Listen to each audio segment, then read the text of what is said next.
কিরে পল্টু, খালি প্লেটে চামচ দিয়ে কি করছিস? পাগল হয়ে গেলি নাকি? আরে দেখতে পাচ্ছিস না আমি অদৃশ্য ডায়েট করছি। ও তাই? হ্যাঁ, অদৃশ্য ডায়েট, এটা আবার কি? এই যে তুই দেখতে পাচ্ছিস আমার প্লেটে কিছুই নেই, এখানে খালি, কিন্তু আমি কল্পনা করছি যে আমি বিরিয়ানি খাচ্ছি। এতে মনও ভরছে, পেটও ভারী থাকছে, আর সব থেকে বড় কথা টাকাও পাচ্ছি। ভাই, তোর বুদ্ধির তারিফ করতে হবে, কিন্তু তুই বিরিয়ানির স্বাদ পাস তো?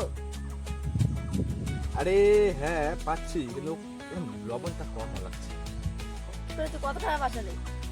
এই যে গত 3 দিনে 2000 টাকা বাঁচিয়ে ফেলছি, তো এই খুশিতে তোকে আজকে রাত্রে একটা ট্রিট দিতে যাচ্ছি। কি জিনিস? যাচ্ছি তোকে একটা পার্টি দেবো। ও তাই? চল তাহলে ভালো একটা রেস্টুরেন্টে যাই। রেস্টুরেন্ট কেন, এইখানেই বস, এখানেই বসে এখানে আমার সঙ্গে আমি যেভাবে খাচ্ছি ওইভাবে খা। কেন? এই যে তুই যে দেখতে পাচ্ছিস খালি গ্লাস, তুই এখানে ভাব ভর্তি কোল্ড ড্রিঙ্ক আছে, তুই তার মন ভরে খা। টাকার টেনশন করিস না, তুই শুধু টেনশন কর বিলি, তুই মন প্রাণ ভরে খা।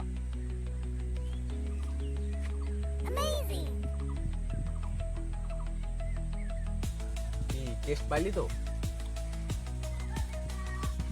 এর থেকে ভালো আমি কল্পনা করতাম, আমার পল্টু নামের কোনো বন্ধুই নাই। দেখ আমি চলে যাই এখান থেকে।